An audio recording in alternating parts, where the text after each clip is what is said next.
So I'm pulling this thing all the way down to 0 so it's safe to work on. Hello everybody, we're going to do a bluetti V2 200 Elite and show you how to add expansion battery pack to it. Now we got it down to 0, we're going to just turn it off. Let's turn the vacuum back on. And now it's time to get to work.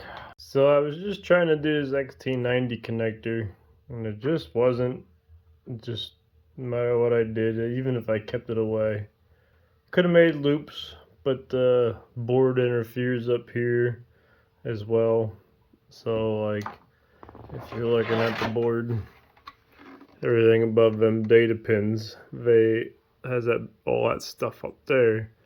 Alright, there's the data pin, so that whole empty space gets that. So you can't really like loop a bunch of wires in there. So I just got some of the 4 gauge wires and I'm gonna loop some Anderson plugs in there. Now you got a heavy duty 50 anyhow. Yeah, now that I got the bolts back in and them 2 corners, which I didn't really need to take out to do all this. And I didn't need to take out the outlets either. You really only have to take out that one screw right there. And then the rest of them can stay in there. And that screw doesn't seem to come out either, just so leave it in there and be careful. And then that screw gets screwed right to there, just to kind of give you an idea. Another thing is, if you want to do another hack, right here is a wireless charging port. So I'm sure that probably works. And so you just fish a wire up through, and there's lots of room right there to put it. It's almost like there's a slot there that's made just for it. I just had the other ones apart, so that probably would work. Other than that, I think that's about it. If you wanted to get to the battery somehow, you have to take this whole board out by the looks of it. And then down there and down there is another one of those hex screws. And it doesn't look like you can get to it without taking the board. So luckily I figured that out before I realized that these battery terminals are the battery terminals, but they're only alive when the power is on. So that's a little bit different than the Pectron units. So now we're going to put it back together. So here's the final product with the cords coming out the side. And then I got it in a 50 amp fuse and then go into an Anderson connector. Just going to screw this block down in that hollow spot that I showed you, and then this can be up so it'd be a little bit easier to connect to. And we're all good.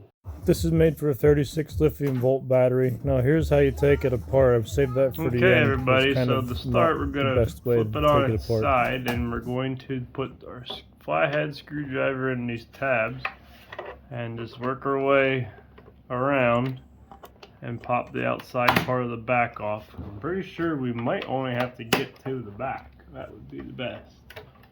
And basically they're all the way around. You'll see little circles. Try and get your screwdriver in where them holes are. So like right there, you can try and get your screwdriver in that hole. That'll work the best.